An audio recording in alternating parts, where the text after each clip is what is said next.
மக்களே, you are வாட்சிங் நெனாட் cinema with me Divya. புகழோட நடிப்பில் உருவாயிருக்கக்கூடிய மிஸ்டர் ஜூ கீப்பர் படத்தோட ப்ரெஸ் மீட் ஈவெண்ட் ரீசெண்டாக நடந்துருந்துச்சு. இந்த படத்தை பற்றி புகழ் அவர் என்ன மாதிரி விஷயங்கள்லாம் ஷேர் பண்ணார் அண்ட் மூவி டீம் பற்றி என்ன மாதிரி விஷயங்கள்லாம் ஷேர் பண்ணார் அப்படின்றத இந்த வீடியோவில் பார்க்கலாம். அதாவது இப்போது வணக்கம் சொல்கிறதுக்கு முன்னாடி அண்ணன் எப்படி இருக்குன்னு கேட்டாலே உண்மையிலே சொல்கிறாங்க. ஒரு ஒரிஜினல் புலி கூட பண்ணியிருக்கேன்னு இந்த மீடியா ப்ரெஸ்ஸஸ் எல்லாருக்கும் சொல்லி வீட்டில் என் ஒய்ஃப் தோசை ஊற்றான்னு கேட்டால் கூட ஆமாம்மா உண்மையிலே ஒரு ஒரிஜினல் புலி கூட தான் பண்ணியிருக்கேன் அந்த அளவு சொல்கிற மாதிரி வந்துருச்சு. அவன் நிறைய இன்டர்வியூஸ் கொடுத்து முதல்ல மீடியா ஊடகம் எல்லார பத்திரிகையாளர்கள் எல்லாருக்குமே நன்றி, மாலை வணக்கம். அதே போல் என்னுடைய அழைப்பை ஏற்று கண்டிப்பாக தம்பிக்காக நான் வருவேன்டா அப்படின்னு சொன்ன சூரிய அண்ணனுக்கு ரொம்ப நன்றி அண்ணா. அப்புறம் என்னை ப்ரொடியூஸ் பண்ண தாம்சன் சார். ஆமாம், நான் இன்றைக்கி இங்கே நிற்கிறேன்னா அது காரணம் தாம்சன் சார் தான். என்னுடைய நண்பன் உதயராஜ் இங்கே வந்திருக்கான்னு நினைக்கிறேன். ஆமாம், என் நண்பன் மூலயமா தான் அண்ணனை போய் நான் சந்தித்து அந்த மாதிரி வாய்ப்பு கேட்டு இன்றைக்கி நான் அந்த மாதிரி வந்திருக்கேன். எனக்கு ரொம்ப ஒரு ஹாப்பி என்னென்னா, இதே பிரசாத் ஸ்டுடியோவில் காவிரி தேர் ஆப்போசிட்டில் நான் ஒரு வாட்டர் வாஷில் வண்டி கழுவிட்டு இருந்தேன். அதையும் அந்த காவிரி தேரில் முத்துலட்சுமி ஹோட்டலில் அதை நான் இலை எடுத்துகிட்டு இருந்தேன், ஹோட்டலில் வேலை செஞ்சேன். ஸோ இன்றைக்கி பிரசாத் லேபுக்கு வெளில லாரிலாம் நிறுத்திட்டு, ஏன்னா க்ரீஸ் அடிக்க அங்கே இடம் கிடையாது, வெளியில் தான் க்ரீஸ்லாம் அடிச்சிருக்கேன் லாரிக்கு. இன்றைக்கி என்னுடைய படம் ஒரு பேனரில் வச்சு ஆனால் நீங்கள் தான் இதில் பண்ணியிருக்கீங்களா அப்படின்னு சொல்லிட்டு எல்லோரும் என்கிட்ட பேசுகிறப்ப எனக்கு ரொம்ப சந்தோஷமாக இருக்குது, ரொம்ப ஹாப்பி. ஏன்னா ஒரு சுரேஷ் சார் என்கிட்ட கதை சொன்னப்போ, தம்பி உங்களை இதை குக் வித் கோமாலாம் பார்த்துருக்கேன், என் பையனுக்கெல்லாம் ரொம்ப பிடிக்கும் சொன்னாங்க.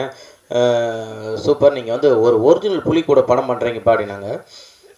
சரி சார் பண்ணிடலாம் சார், ஒன்றும் பிரச்சனை இல்லை சார் அப்படின்னு.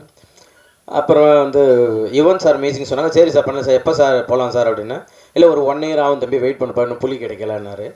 சரின்னு சொல்லிட்டு புலியெலாம் போய் பார்த்துட்டு வந்துட்டாப்புல. அப்புறம் ஃபோன் பண்ணார், தம்பி புலி கிடச்சிருச்சுப்பா வாப்பா போகலாம் அப்படின்னாப்புல. சரி, அங்கே போனதுக்கப்புறம் ஷூட்டிங் ஸ்பாட்டு போயிட்டோம். அங்கே ஒரு 6 பேர் பேசிக்கிட்டு இருக்காங்க. தக்கட்டாய் என்ன மத்தோயான. நான் அப்படியே ஒன் சைடு பேங்கை மாட்டின்னு போயிட்டு உட்காந்து, என்னம்மா ஏதோ பேசிக்கிறாங்களே என்னது அப்படின்னு.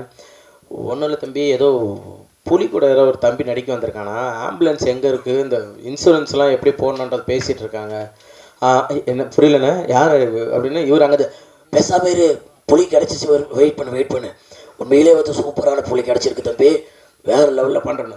இவர் வெளியே அந்த கேட் இருக்குல்ல, அது வெளியில் வச்சுட்டு கேமராலாம் வச்சுட்டு நின்றுவாப்பில். பலகா மெல்லமாக புலி மேலே படு, புலி மூஞ்ச பாரு தம்பி பாருப்பா. ஏங்க நான் இருங்க ஒரு நிமிஷம் நான் பார்க்குறேங்க, அது என்னையை பார்த்துரும் பயமாக இருக்குது இருங்க அப்படின்னு ஹீரோயினியெல்லாம் இது பண்ணுவாப்புல. அப்படியே பிச்சுட்டு மெல்லமாக போட்டு அப்படியே புலி மேலே பத்திரமா 3 பேரும் பாடுங்க. இதில் புலிக்கு இதில் மாண்டேஜ் சீன்லாம் எடுக்குது, அசிஸ்டன்ட் டைரக்டர்லாம் வந்துடுவாங்க.